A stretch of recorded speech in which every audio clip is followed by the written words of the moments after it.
Hi everyone, it's Jane RVN, and we have behind us something that frightens a lot of people. It's a calculation sheet. So I wanted to do a video about calculations, how to tackle them in the exam, the layout, how to approach it, because we've got some tasks coming up that are going to start doing calculations. So instead of spending time in that video, we'll do a separate one. So in your exam, you are likely to get an A4 sheet. So this is a big A3, just to make it easier for you to see. An A4 sheet, and it will have at the bottom a line for final answer or a box for final answer. The reason for that is a couple of things. One, it means that you make it really clear to the examiner that although you've worked some things out, you've understood that if they've asked for fresh gas flow rate, this is the box that you're putting that calculation in. It also makes it clear that if you've started writing a calculation, you realise you made a mistake, you score it out, you write some more, and whatever way you work it out, you know this is the final answer box, so you can again make it clear to the examiner to say that's the final answer that I've got, even though I've done 2 or 3 calculations. So a couple of reasons why it's important to do that. I know when you're practicing you might well double underline the final answer, or you might circle it just for your own notes. So it's worthwhile getting into the habit of thinking, if I've worked out my answer and I've got it here, I should, to be perfect, rewrite it here.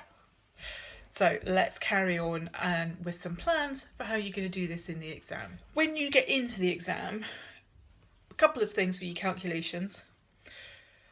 They are not as hard as the calculations you potentially get in your paper 3 or looking at that. They are realistic because we're not examining your mental arithmetic. We're examining your ability to take a known formula, a known equation, and put in some simple facts into it. So it's unlikely that you'll get that it's a 13.27 kilo animal to work out a drug dosage for, or it's a 17.8 kilo dog to do an anaesthetic on with, random respirates. It's unlikely that that's what's going to happen. So one of the hurdles that gives you, so it makes the mental arithmetic a little bit easier, but one of the hurdles that gives you is sometimes that your brain is working so fast in the exam that you'll start to do the maths in your head before writing it down. And that's where problems can arise, because you might miss out a line or a step of the calculation that you need to do.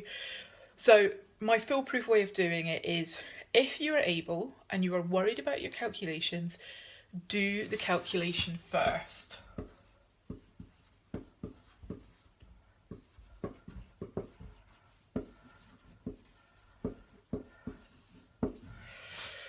So when you get into the exam, if you have that option, and if the calculation is something you're concerned about, do the calculation first. Particularly something like anaesthesia, because you've got about 5 different steps to that exam.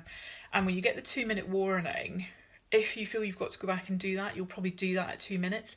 Yet the calculation itself will probably not take you 2 minutes. So you'll sort of stop what you're doing, go and do the calculation, then need to go back and finish something else. So head for calculation first if possible. And to make this easier, I've got a little tip. When you consider going to do your calculation, this can seem quite frightening and your brain's already working overtime and you've seen the calculation outside and you started trying to do it in your head. Give yourself some crib notes, give yourself some time and space to work. When you go in, the calculation in your head that you know, write it down. Not with the figures in, don't work it out, that's a different thing.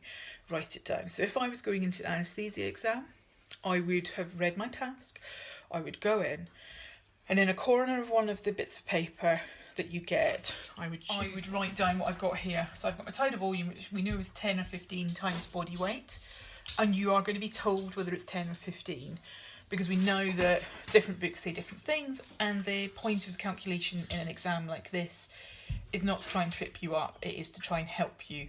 So there's no point you spending 3 minutes working out, is the tidal volume 10 or 15?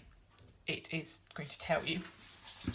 Minute volume is our tidal volume times our respiratory rate, because our respiratory rate is timed in minutes. So that's why we do it. And then fresh gas flow rate is going to be minute volume times circuit factor.